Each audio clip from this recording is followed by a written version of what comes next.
And let's viewing. Okay, straight to English. Your right choice. Let's begin.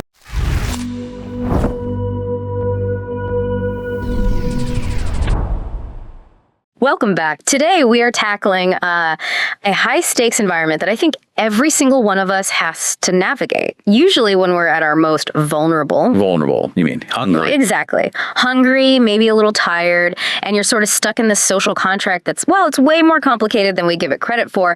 We are talking about the restaurant experience. It is fascinating, isn't it? Yeah. We just think of restaurants as places to get food, but, from a language perspective, a restaurant is a stage. Just stage, yeah. There's a script, there are roles, and if you don't know the lines, it can get awkward really fast. It really is a performance. It becomes so clear that ordering food is really about managing these power dynamics and politeness. That is a perfect way to frame it. It's not just, I want pizza. It's about how you signal respect, how you navigate the whole transaction, and how you get what you want without sounding like a tyrant. So let's set the scene. You walk in, you're the customer. So, in theory, you have the power, right? You've got the money. Right. But you're also entering someone else's domain. Exactly. And the first test is just the entry, the greeting. In the materials we looked at, there's this classic opening, hello, table for one, this way, please. It sounds so robotic, but there's a lot of nuance there. Table for one. It's such a specific phrase. I mean, why don't we just say, I'm alone? Well, I'm alone is... that's an existential statement. Table for one is a logistical instruction. It's efficient. Okay, that makes sense. But notice the prepositions. We say table for two, table for four. You're defining the space you need. And the crucial part here is a hesitation. You don't just walk to a table. Right, you have to wait to be seated. That's the first rule of the restaurant hierarchy, isn't it? You surrender control immediately. You do, exactly. And once you're seated, you're handed the Bible of the restaurant interaction. The menu. The menu.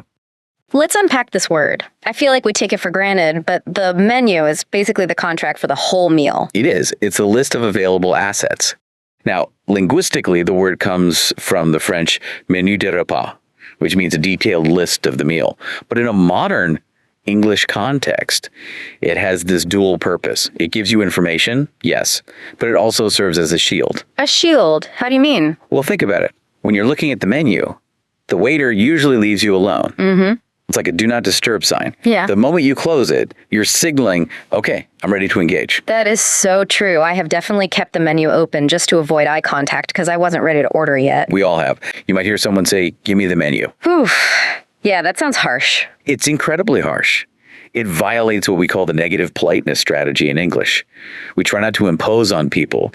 Give me is a command. It's an imperative. So how do we soften it? I mean, the sources suggest I would like the menu. But even that can feel a little formal. What I would like is great, and we'll definitely get to that because it's like the heavy lifter of restaurant English. But for the menu, it's often a request for permission.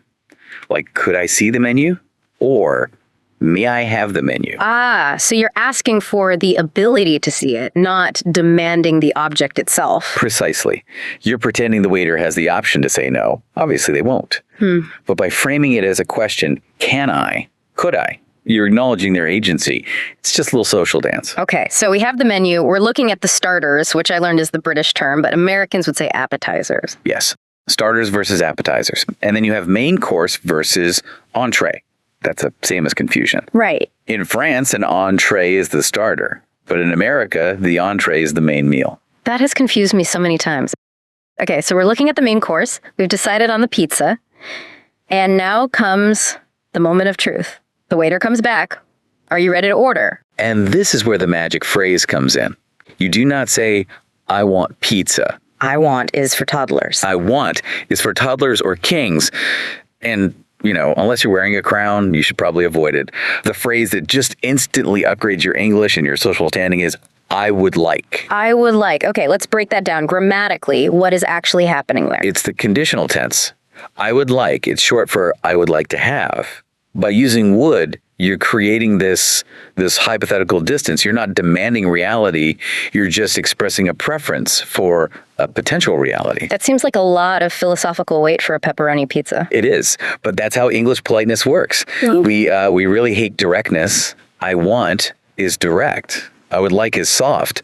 It implies if it's not too much trouble, I would enjoy the pizza. But we shorten it even more in casual conversation, don't we? Like, I'll have the pizza. I'll have is perfectly acceptable. Yeah.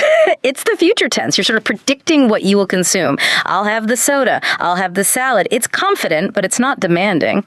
But, if you want to be safe, stick to I would like. Or there's always the classic point and grunt method. Well, sure. Body language is universal. But I'll have the food is much more dignified. Okay, so we've ordered, I would like the pizza, I'll have a soda, the food arrives. And now we enter what I call the quality check phase. The waiter comes by 2 minutes later, always when your mouth is full, and asks, is everything okay? This is a trap. It totally feels like a trap, because what if the food is just, just okay? The social contract of the restaurant dictates that unless there is a fly in your soup or the pizza is actually raw, the answer is yes. And the word is delicious. Delicious. It's a very strong word. It means very, very good. And yet we use it as a default filler. How is everything? Oh, delicious, thanks. Even if it's just okay. Even if it's lukewarm cardboard. Because delicious, in that context, isn't a food critique. It's a signal to the waiter that they can go away and let you eat. Right, it validates their job. It does. Yeah. But what if it really is delicious? How do you emphasize it without sounding sarcastic? Yeah, that's a good question. Intonation matters. Yeah. It's delicious, with a nod. But this raises a good point about vocabulary. You have good, great, tasty, and delicious. Delicious is really the gold standard for compliments. If you want to make the chef happy, that's the word.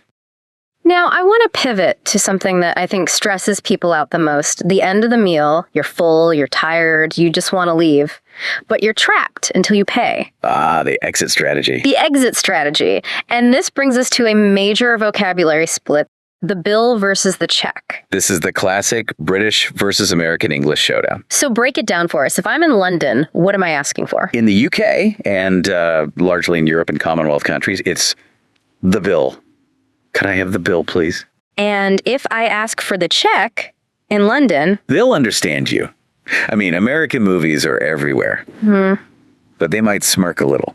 A check in the UK is usually a bank check, Right, right. And in the U.S.? In the U.S., it's almost exclusively the check. Check, please. If you ask for the bill in a New York diner, you might sound a little formal, maybe a bit old-fashioned. But they'll still understand. Oh, 100%. The function is the same. It's the piece of paper that says you owe $40. What about the nonverbal version? The air sign? Ah, the international scribble. Yeah. You know what I mean. You catch the waiter's eye and you pretend to write on your hand. Is that considered rude? It's controversial. In a loud, busy bistro. Totally acceptable. It cuts through the noise. But in a high-end, Michelin star restaurant. No. Probably keep your hands down. Yeah. Wait for them to come to you. That makes sense. But let's go back to the verbal request. Excuse me, can I have the bill? The phrase, excuse me, is doing a lot of heavy lifting there too, isn't it? It is. Excuse me, is the verbal tap on the shoulder. You're acknowledging that you're interrupting their workflow. You never just shout Bill. Please don't shout Bill, unless your waiter's name is actually Bill. Even then, maybe don't shout. But yes, the structure is always attention getter plus request plus softener. Excuse me, can I have the bill, please? That formula seems to apply to everything in English. Excuse me, where is the bathroom, please? Excuse me, can I have more water, please? That is the algorithm of politeness. If you follow that structure, you'll pretty much never sound rude. I want to touch on one more thing that wasn't explicitly in the dialogue we reviewed, but is implied by the bill check conversation. Tipping. Oh, the minefield. We don't need to do a whole deep dive on the economics of it, but from a language perspective, does the receipt change based on where you are? Absolutely. In the U.S., the check comes with a pen and a line for gratuity or tip. It's an expectation. And the language pushes you, right? Suggested gratuity, 18%, 20%. Exactly. Whereas in Europe, the bill often includes service companies or service included. If you ask a waiter in London, is service included? That's a very common, very useful phrase. Is service included? That's a great one for the toolkit. It's essential. It saves you from double tipping or under tipping. So looking back at this whole thing, we have the menu, the order, the assessment, the delicious lie, and then the payment. It seems like the biggest takeaway is that restaurant English is less about the food words and more about the please and thank you words. Completely. You can point at a picture of a hamburger. You don't need to know the word hamburger to get it. But you can't point at politeness. You have to speak it. Using I would like instead of I want asking, could I, instead of give me, that changes everything. It turns a transaction into an interaction. Beautifully put. And remember, the waiter is working. When you use these polite structures, you're making their job easier. You're a low-friction customer. And low-friction customers get better service. Usually. Or at least, they don't get decaf when they ask for regular. Huh. A terrifying thought. I also think it's worth noting that for a learner, a restaurant is a really safe space to practice. That's a good point. It's a controlled environment. The dialogue is predictable. You know they're going to ask, are you ready to order? You can script your response in your head. Right. You can rehearse, I would like the salmon 5 times before they even come to the table. Exactly. It's not like a cocktail party where the conversation could go anywhere. It's scripted. So lean into that script. Use the script to build confidence. Yes. Start with table for 2. Move to, I would like the menu. Then I'll have the pizza. And finish with, can I have the bill? If you nail those 4 lines, you've survived dinner. And hopefully enjoyed it too. Hopefully it was delicious. Very, very good. Before we wrap up, I just want to leave our listeners with a thought about the cultural aspect of this. In many cultures, food is love, right? Feeding someone is an act of intimacy. But a restaurant, well, it commodifies that. It puts a price tag on care. Right. And the language we use, service, order, bill, it's all very commercial. But by adding those softeners, please, would you mind? Delicious. We're trying to put the humanity back into the transaction. So it's not just manners. It's about acknowledging the human being holding the tray. Exactly that. We're trying to say, I know I'm paying you, but I also appreciate that you're feeding me.